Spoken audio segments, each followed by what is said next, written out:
Bom, vamos ver da Whitney Houston aqui, ó. Aí eu vou ver os dois baixistas do Você sabia Metallica. que a Whitney Houston começou a cantar na igreja aos 7 aninhos e logo no primeiro O disco fim dela já é muito vendeu triste. milhões, O fim da quebrou Whitney vários Houston. recordes, preencheu várias páginas do Guinness e encheu o bolso de prêmios com esse vozeirão icônico. E dinheiro. Hoje, aqui no nosso canal de música e psicologia, a conturbada vida da Whitney Houston, em cada caso um caos. Whitney Elizabeth Houston nasceu no dia 9 de 63. agosto de 63 em New Jersey, nos Estados Morreu Unidos. nova, A mano. paixão dela pela cantoria veio de berço, por influência direta da mãe, a Cissy Houston. Ela era uma cantora Cissy de Houston. gospel, assim, faixa preta, ganhou 2 Grammys, já tinha Tá, gravado com uma porra. galera, assim, apenas do nível da Aretha Franklin, Jimi Hendrix, Elvis Suave, Presley. E não suave. demorou, então, né, pra É. que a pequena Whitney começasse a seguir os passos da mãe e com 7 aninhos entrou pro coral da igreja. Foi pegando gosto pelo soul e também pelo R&B. E a mãe, que já tinha experiência na cena, ensinou de um tudo e levou a filha para fazer umas gigs por aí como backing vocal. E em paralelo, a Whitney ia fazendo uns trabalhos de modelo, né, sendo inclusive uma das primeiras mulheres pretas a estampar uma capa de revista, demais, né? Fazia uns freelas também de backing vocal, né? Também ia trabalhando ali nas próprias demos, até que anos depois, durante uma gig dessas assim, meio aleatórias, um figurão de uma gravadora viu a cantando e queixo caiu. Não pensou 2 vezes e ó, pega esta quilométrica e bora assinar esse contrato. Lançou o primeiro disco em 85 com 21 aninhos e Caraca, não chegou 20 com a muito nova, brincadeira. velho. Foi solando de joelho e vendeu milhões de discos. Também não era pra menos, né? Um carisma fora da curva. A Whitney trouxe todo aquele feeling e toda a potência do soul e do R&B raiz de igreja pro topo das paradas. E assim como a mãe, botou uns Grammys no bolso e dominou tudo que é rádio ali. Mas por incrível que pareça, isso não era nada comparado ao sucesso que veio com a sua primeira empreitada no cinema, com o hit com R maiúsculo da tela quente, o Guarda-Costas, de 92. E nem esse tanto filme é pelo muito louco, filme, mano. assim, né? Mas You a Always Love You. antológica trilha sonora e o hit supremo, I Will Always Love You. Foi um I sucesso will tão absurdo que I a will Whitney quebrou always love you. vários recordes de venda, estampou várias páginas do Guinness Book, ficou 14 semanas em primeiro lugar nas paradas, encheu o bolso de prêmios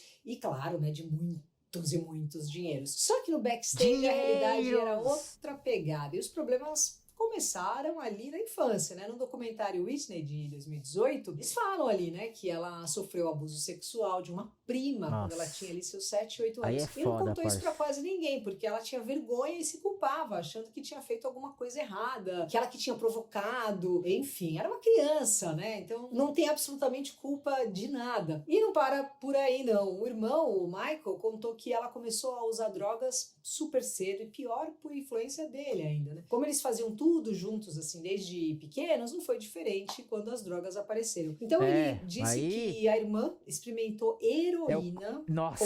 pasme, 10 anos de Meu idade. Já a Deus do cocaína céu. apareceu quando a Whitney tinha 14 anos. Super nova, né? A Whitney Cê mesma é dizia louco. que não teve tempo de crescer e ser uma menina normal. Tava sempre na correria e já era milionária ali com seus 22 anos. Ou seja, Caralho. nem ir na padoca, sei lá, tomar um pingado ela conseguia, sem que um formigueiro ali de fotógrafos, vampiros Nossa. e geral se formasse em volta dela. Aí é Além foda. desse, né, assédio aí, a mídia dos anos 90 também pegava Isso que eu ia pesado, falar, tava mano. sempre tentando Nessa ali época aí, capitalizar mano, que em era cima artista da se Whitney, fudeu, mais velho. ou menos como fizeram com o Michael Jackson, que era parceiro dela e também tá por aqui. Ah, já falei que o pai, não falei, né, que o John Huston também roubava dinheiro dela. Ai, assim, show de horror. Agora, junta tudo A isso, Whitney não né, ficou com o fudida à casamento toa, não, velho. abusivo e você vai ter ali o caldeirão da bruxaria total, né? Ela se casou com o Bobby Brown em 92, mesmo ano que tudo começou a ir pro downhill. Inclusive, muita gente culpa o Bobby por tudo que aconteceu com ela. Nesse relacionamento zero saudável, o consumo de drogas era diário e foi ficando mais pesado e tal. E aí, em 95, veio a primeira overdose. Das narigadas, ela evoluiu pro mesclado, né? Cê é louco, mano. Ela chapou demais, velho. Nos temaki de já o marido, né, segundo ela, que era um cara também emocionalmente abusivo e tinha inveja do sucesso dela, o que fazia então ela se diminuir constantemente para que ele se sentisse bem. Ela mesma disse isso. Tem mais sobre esse tema da inveja do parceiro? Cê é louco, mano. Além disso, ele já chegou a cuspir na cara dela, Nossa. já bateu, saía direto pra baguncinha aí Tranquilo, com né? as meninas, adendo com o Calmo dinheiro como dela. No começo uma dos brisa 2000, ela quente de aparecia verão, mais né? nos TV Fama aí da vida do que nos palcos, mas as coisas começaram a dar uma melhorada um pouco mais pra frente. Assinou o divórcio, então, com o Bob em 2007 e em 2009 lançou o super bem recebido I Look to You, que devolveu a Whitney pras paradas ali de sucesso e tal. Um ano 92 depois, ali, tá errado. anunciou que tava sóbria, geral ficou na esperança, parecia que até que enfim, assim, né, ela ia ressurgir das cinzas e tal, mas não foi o caso, acabou escorregando e voltou pra rehab em 2011 por vontade própria. É triste, assim, porque dá pra ver que ela queria mesmo seguir em frente, mas ela não conseguia. Não conseguia, A galera não vai. próxima ali da Whitney conta que apesar de tudo isso, ela tava cheia de energia, de esperança pros trabalhos que estavam vindo, tava sóbria, se exercitando, parou de fumar, tinha música nova no bolso, tava gravando mais um filme, tava de namorado novo, enfim, tava voando assim, né? Tava bem na pegada de fazer as coisas darem certo. Foi convidada então pra cantar na festa do Grammy de 2012 e chegou uma semana antes do evento em Los Angeles. O que se sabe é que ali ela deu então a sua última escorregada, né? E infelizmente essas bagunças todas aí cobraram o preço final.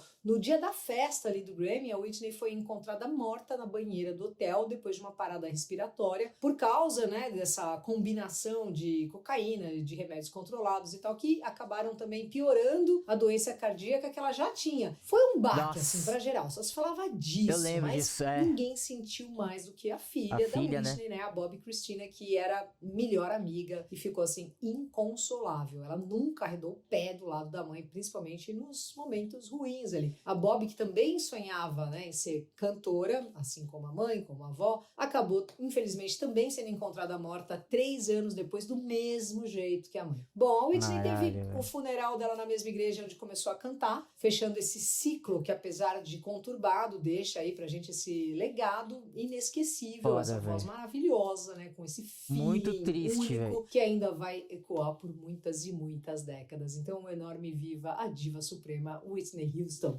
Para falar sobre, vamos ver o nosso querido psicólogo junguiano, carisma em pessoa, Alexandre Vatti. Fala aí, Ale.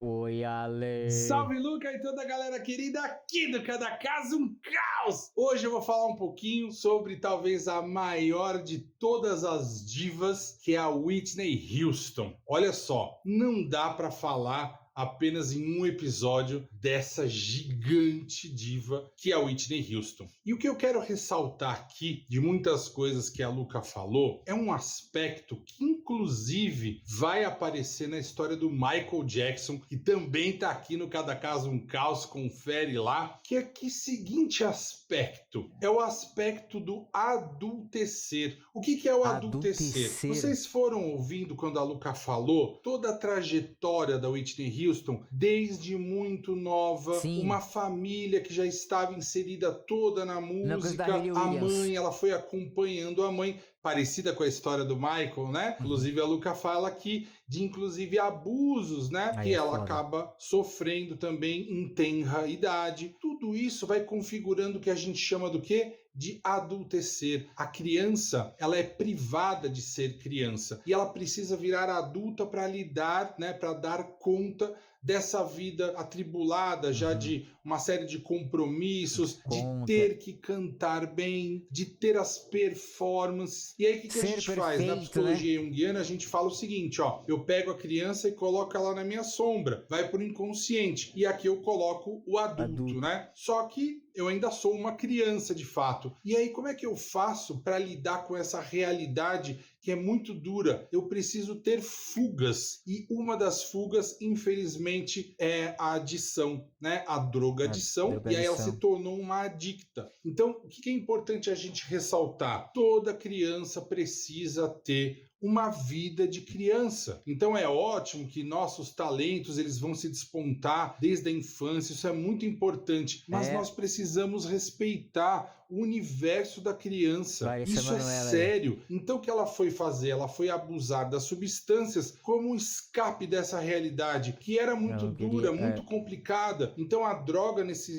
sentido entrou para ela de maneira compensatória, óbvio, dopaminérgica, como eu sempre falo aqui, para que ela tivesse um pouco de paz, pouco de bem-estar. E nesse lugar que a droga proporcionava para ela e todas as substâncias, ela encontrava um pouco de calma e de tranquilidade. Mas o que acontece? Obviamente, a gente passa dos limites. Então é muito importante a gente entender que a criança não pode adultecer. Claro, nós estamos falando de uma questão, né, que aconteceu e muitas vezes nós não temos esse controle. Mas se todos nós tivermos essa consciência, como a gente pode proteger e fazer com que as nossas crianças elas cresçam de fato como crianças e depois elas vão passar a ser adultas, tá bom? Galera, é isso aí. Um abraço. Pô, ele falou um negócio E que me, valeu fe- ele falou um negócio que me fez pensar, porque quando eu vou treinar, tem umas barraquinhas, né, que as pessoas vendem salgado, vendem bala, essas coisas. E sempre fica duas crianças. Pô, eu fico pensando assim, meu, se é pra ter filho e colocar eles pra trabalhar, mano, eu não prefiro não ter, velho. Prefiro não ter, porque eu acho isso um absurdo. Aí fala assim: "Ah, eu fui assim a vida toda e isso só me fortaleceu e fiquei mais forte e tal e eu não fiquei tão mal". Será que você não tá mal mesmo? Vamos pegar sua vida de verdade, vamos ver. Quem tem a criança reprimida, mano, é a pior coisa. É igual a adolescência, criança reprimida, mano, é uma bosta. As pessoas escondem, entendeu? As pessoas vão pra fuga, vão pra usar droga, vão pra usar bebida, tal, porque ela tá vivendo uma realidade da qual ela não funciona.